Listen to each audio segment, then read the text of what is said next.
Hello from the Music Interview Corner, guys. Tuska Day 2, and I'm here with Saint Aurora, with Vallu and Nile. Hi. Hello. Hi. Hi, and first of all, I saw that you have red contacts. Can you tell us more about that? Well, yeah, it's just maybe the thing is that right before the gig, I thought about like, okay, I need to do some addition to my style, and then I realized, okay, this is probably gonna be a bad idea because this was super hot, so I can't kind of like touch my face anymore, like or do anything because like I'm afraid of infection or just like misplacing my contacts. But it was pretty easy, so it's like it's not a problem. And it looks very cool. Oh, it does. It definitely looks cool. Very cool. We have later to take a close-up for our audience, so I can put it in there. And how was it for you to play at Tuska today? Oh, it was so great. This is our like childhood festival because we're all from Helsinki. It was so cool. It was not all. You're not. Yeah, third of us, like 3 people from 5 are not. I'm just talking about myself right now. In fact, there's 2 people. 2 people, yeah, but all of us, we have like very special connection with Tuska. This is a great festival, and we always love to come here. And this was absolutely amazing. Absolutely amazing. Wonderful. Yeah. Do you want to add anything? Well, yeah, this is basically because I'm from somewhere else. I'm from. Where are you from? I'm from Salo, which is a country, which is a city close to Turku, and it's the Tuska is the metal festival, has been for all of my life, and I think like every time I think like about a big music festival, a big heavy metal music festival, it's always been Tuska. So that's been a place to aim for. That if you have a gig at Tuska, you're kind of doing something right. Yeah, you're really cool. Yeah, exactly. Yeah, We feel so cool right now, Yeah, dude. we Are so cool. But rightfully so. Cool, dude. Yeah, rightfully so. Tuska is also my favorite festival, so I totally agree with everything you said. It's so cool. So on your website you write about yourself, the circus has arrived and it's here to stay. What exactly does that mean? Oh, I think the document speaks for itself. Yeah, basically, it's we know that it's always going to be like a freaky circus at our shows. Because it's like every time we're just funny guys. we're just all just maniacs on stage, and it basically what we do backstage comes to the stage as well. So everything that you see during the shows is basically us doing what we do best, and that is fuck around and find out. Okay. Yeah. Sounds good. How did you and your bandmates meet and decide to start a band together? Ooh, well, me and Amy are the founding fathers of this little gang, and then we found Nile in Instagram, and we thought he was really cool. And then we started just stealing members from his old band. So and now we're here. Coming in, or is that? I don't know, maybe it's also haunted. The door, the previous interview just went open sometimes. And like new doors opening, some window closed somewhere else. So. Yeah, actually, I think this window is open. Maybe that's because the door opened because of the draft. Oh yeah. I'm gonna close that. You're gonna. Okay. Oh, thank you. Yeah, it's also like it bothered me too, but thank you so much. One New Year's Eve, Amy just sent me. It's not fucking stained. Yeah, I know this door is really bad for people with OCD. I bring the super glue. We gotta leave that in, bro. We gotta leave that in. We can do. I bet when we're not looking, it will open again. Yeah. This opened like 3 times during my last interview. Continue with the interview. I'll stay. You know what? I'm gonna film the door and then we have a split screen and show when the door is opening. Whatever. But I think you closed the door. Oh my God! It opened again.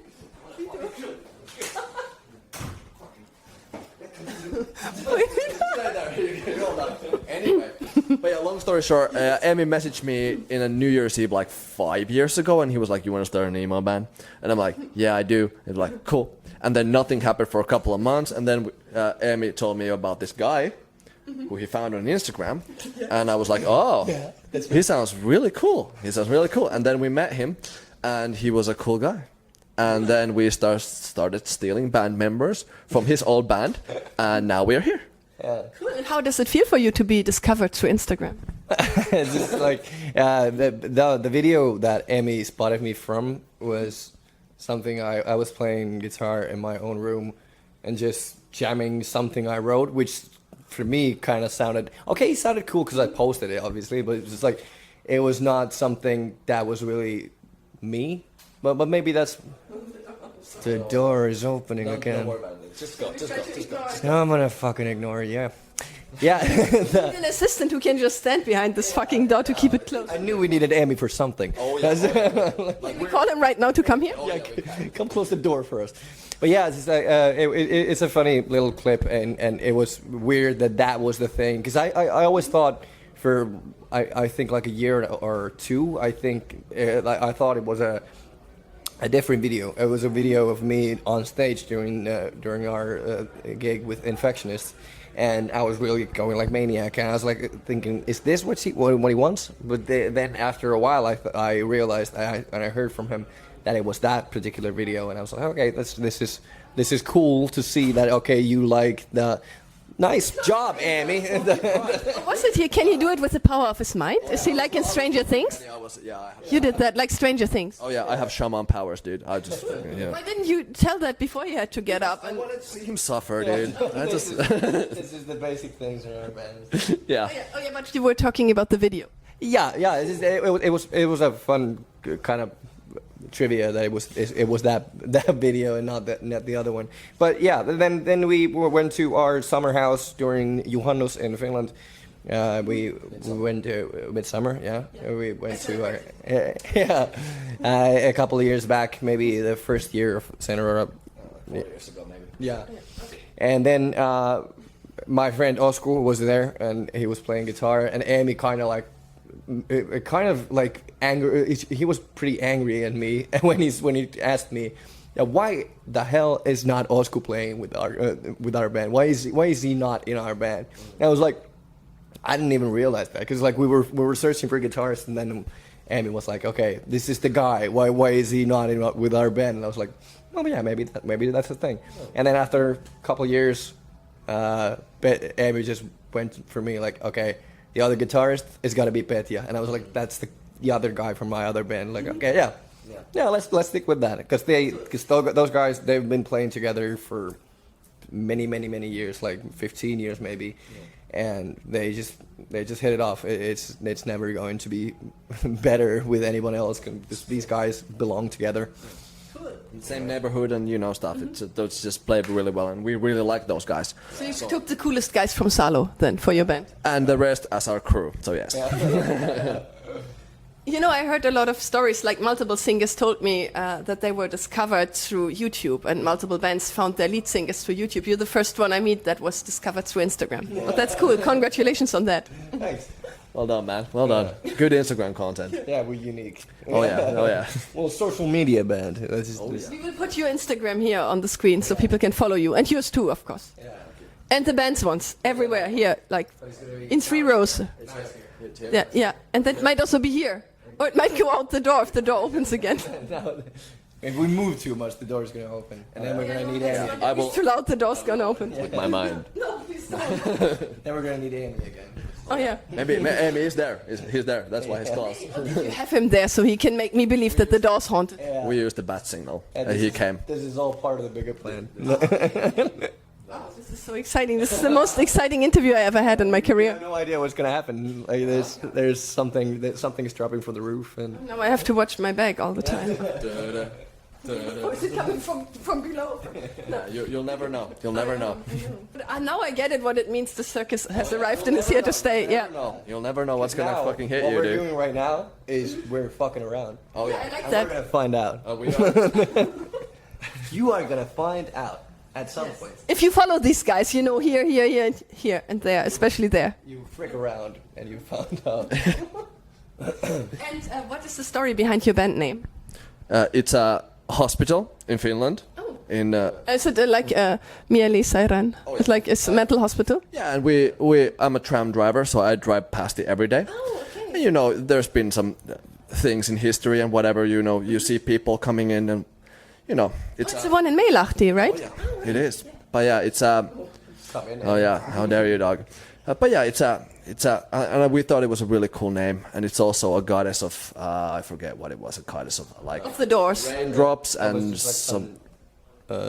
What's that? Like sun, not sunset, but the sunrise. Yeah, and the morning dew or what, something. That's But yeah, and we thought it was a really cool name, so we were like, well, there we are. Cool name. yeah. And it's kind of it's fun to make kind of like the Aurora Hospital saint place of like sacred place. Yeah, because it's Aurora Sairaala. It's not Saint here in Finland. Yeah. Oh yeah. Not yet. No. Yeah, It will be. It's only Aurora Sairaala, which is like Aurora Hospital. So it's for us. It's kind of like let's praise that because it's done good things for people. That's true. Could you ever imagine to play a show at Aurora Sairaala? Oh, dude, I don't know if they do shows there. That would be weird. Because I don't think they have a stage there. Yeah. They could build one for you, I guess. If they ask us, we will consider it. Yeah.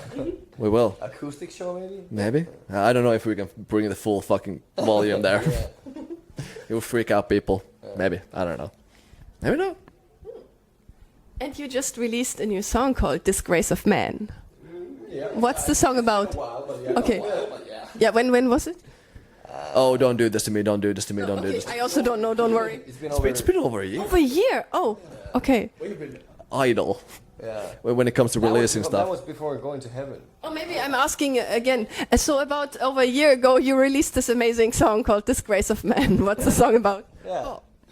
Well, it's the stories like what I wrote about is it's about being thin and getting it's about getting being thin your whole life, and even if you don't want to, even if it's just not your cosmetical decision, and I felt like it's something that's because I hate it's whatever you shame about somebody's body is wrong, but I want to kind of speak through my experiences of being told that I'm skinny and I'm like I look weak and everything like that for like most parts of my life, and I wanted to kind of shout out to the unknown and just reach out to people to realize that saying that someone is skinny could mean to that person the same as when you say an overweight people that they're fat. So like that's basically just me ranting that it's not okay to say you're skinny. It's not okay to just like kind of, even if you think you're praising it, even if you think you're praising and that you're so skinny, that's a good thing. It's not always a good thing for everybody. It's not always a choice. For me, it was never a choice. I always wanted to be. When I was growing up, I always wanted muscles. I always wanted to look like I can lift things. I wanted to lift things as well, and I wanted to be strong. My favorite thing, it was Disney's Hercules, so I could be like the strongest guy ever. And I never got to it because it was, for me, it was always like whatever I eat, it always just ends up me being skinny. So that was the main part of the song. I think like male stereotypes is something that this like touches on a lot, the song. And just like for men, like they are ignored in a lot of times they're ignored about like men having also difficulties with stuff, and we wanted to shed light on that as well. Sorry to speak on your behalf, but you know this. That's part of the where the song's name is Disgrace of a Man. It's more basically because what I felt like was that okay, I cannot be a man because I'm not buff. I don't have the muscles. I don't have the frame. I'm always going to be kind of like a disgrace of a man, a half guy. Weak men, right? Not strong men, not strong buff men. Just the little boys playing emo music. Oh, but I have to tell you that you're really cool, especially with these contacts. But not without two, I'm sure. Yeah, He's a cool guy. He's a cool guy. I know. I'm super. But you know, I think this is a problem in our society. It's also the commercial industry. They will always tell you, you're too fat, you're too skinny, and when you have a good weight, then you're too old. You know, they will always tell you you're not good enough and say, hey, buy this product. Yeah. Hey, everything's gonna be good. Yeah, I like that you made a song about that. Yeah. Also, did you make other songs that have to do like basically with stereotypes or mental health in a certain way? Well, Hold the Line is basically about mental health. I think our entire career is just singing about mental health. Yeah, exactly. And I mean, you're named after a mental health hospital. Oh yeah, but it's very important to us. There's a lot of issues out there, and we want to shed some light on them. Yeah, there are also because most of the songs that I've written the lyrics for the songs, and with the help of my brothers as well. But always,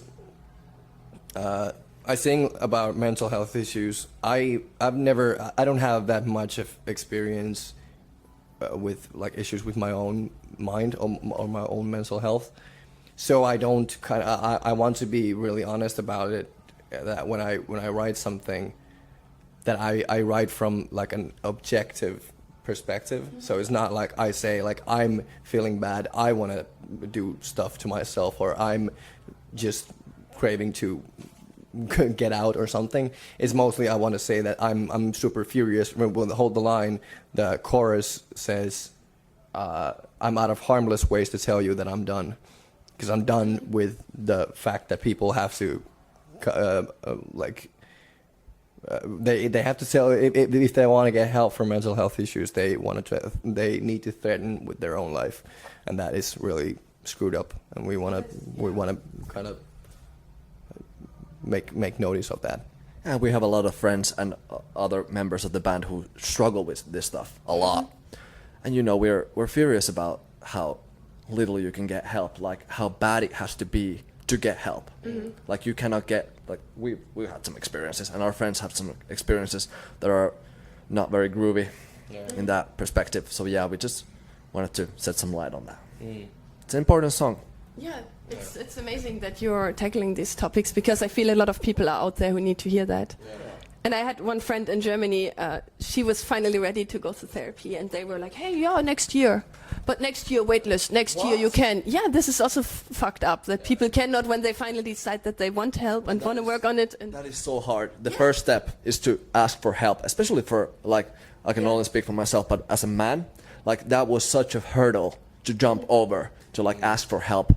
Dude, that was so hard. That was the hardest step. Like, you're grown up in this world where you're like, I'm a tough guy.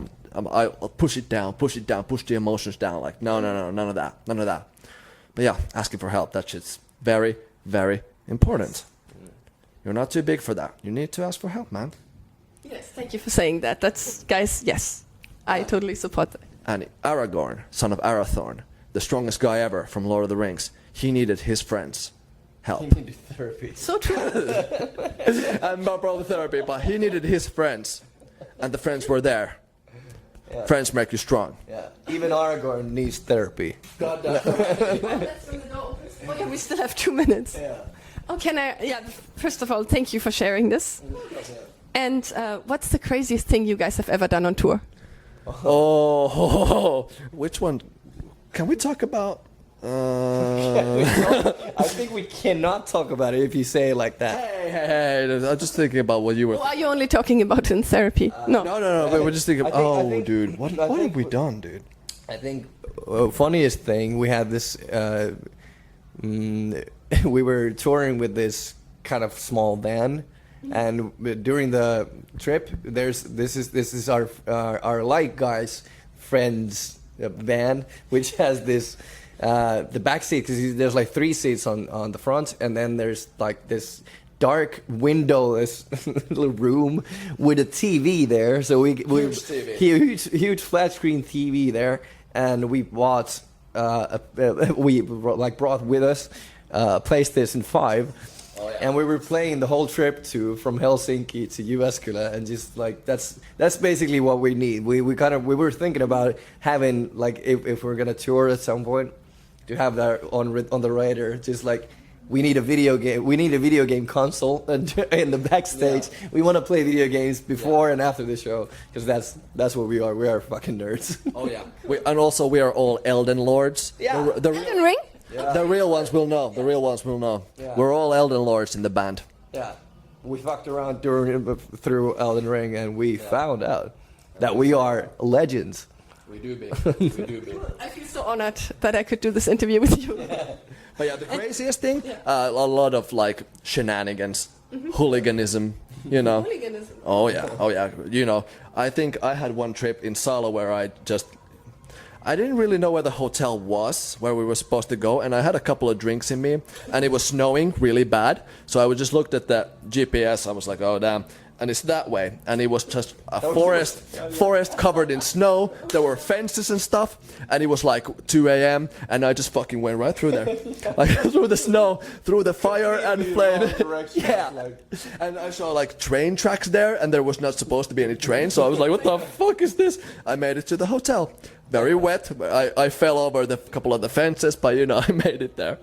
You know what? I think that sounds even harder than the hardest level in Elden Ring. Yeah. Oh yeah, that was pretty fucking hard. But I was just like, oh yeah, hell yeah, let's go, boys, let's go. And I was completely alone, and I could have really died, but I didn't. But you didn't because you're so cool. Oh yeah.